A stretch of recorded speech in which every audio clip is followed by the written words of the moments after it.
Okay, आपने इसको cut करके इसके अंदर पेस्ट कर दिया। सेम इसी तरह आपने इसका सेकंड पार्ट है, यहाँ से थोड़ा सा बड़ा, तो मैं इसको थोड़ा सा कट करूँ। इसको आपने प्रॉपर शेप में कट करना है, ये नहीं कि आपने कहीं से छोटा और कहीं से बड़ा कर दिया इसको।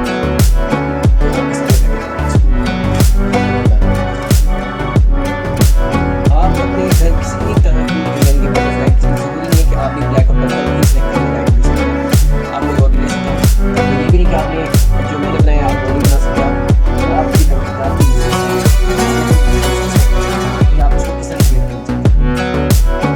यहाँ फिर आपने जब इतना करना है उसके बाद आपने ब्लैक पॉइंट लेना है और एक ब्लैक पेंसिल, ठीक है, जेल पेन लेने आप ब्लैक पॉइंट लेना, ये आप यहाँ से मैं इसकी बीच में लाइन डाल ताकि यहाँ से मैं इसकी थोड़ी पार्टीशन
करेंगे।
पहले सिंपल सा पेंसिल लेके जो शेप आपने जो है ट्रेस की है उसके अंदर आपने मार्जिन देख लेना कि इतनी ठीक इतनी हमें लाइन्स जो ऐसी चाहिए होगी, तो आपने उसके अंदर